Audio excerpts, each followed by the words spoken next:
BNP জামাত, কথা বলি BNP জামাত, BNP জামাত। আপনারা কোনোদিন এই জিনিসগুলা ডকুমেন্টেড করে সাথে সাথে বলতে পেরেছেন যে আওয়ামী লীগ জামাতের বিরুদ্ধে আমাদের রুখে দাঁড়াতে হবে, আওয়ামী লীগ জামাতের বিরুদ্ধে লড়তে হবে? তো ওরা তো আপনাদের চেয়ে বেশি জামাতের সাথে গেছে, যায় নাই? ওদের রাষ্ট্রপতি পদপ্রার্থী গোলাম আজমের পাশ হয়ে সালাম করে নাই, একসাথে সংসদ থেকে পদত্যাগ করে নাই, একসাথে এরশাদের সাথে ইলেকশন যায় নাই।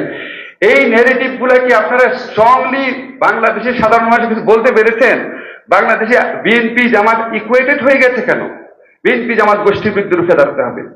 আপনারা কি এটা কাউন্টার ন্যারেটিভ তৈরি করতে পেরেছেন? ওই ভিডিওটা পরশুদিন আপলোড হয়েছে কেন?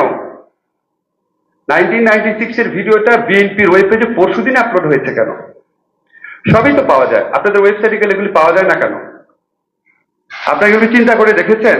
একটা দল মানে কি শুধু জনসভায় ভাষণ দেওয়া, লোক জমায়েত করা, মানুষকে সংগঠিত করা না? এখন তো ন্যারেটিভের যুগ, বয়ানের যুগ। ওই বয়ানের বিরুদ্ধে শক্ত বয়ান, সত্যি বয়ান তৈরি করেছেন। আমি মাঝে মাঝে দেখি যে আবার খুব দুঃখ লাগে যে অন্য পক্ষ থেকে প্রশ্ন তোলা হয় যে 1971 সালে বেগম জিয়া কোথায় ছিলেন। তাই প্রশ্ন আপনারা তুলতে পারেন না? 1971 সালে আপনি কোথায় ছিলেন? কেন তুলেন না? আমি আশ্চর্য লাগে, কেন তুলেন না? এত জঘন্য মিথ্যাচার, এত জঘন্য অপপ্রচার হয়, এটার উত্তর দেওয়ারও একটা নৈতিক ইয়ে অনুভব করেন না? বিচ্ছিন্নভাবে দেন, বিচ্ছিন্নভাবে দিয়ে শহীদুদ্দিন আইনি জেলেও গেছে, এর তো কোনো মূল্য নাই। আপনাদের রিসার্চ সেল কই?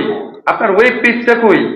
আপনি বলেন যে আচ্ছা আমার তো নিউজ প্রচার করে না সরকারি গণমাধ্যম, আপনি তো বিএনপি টিভি নামে একটা অনলাইন টিভি করেন না, সমস্যা কি?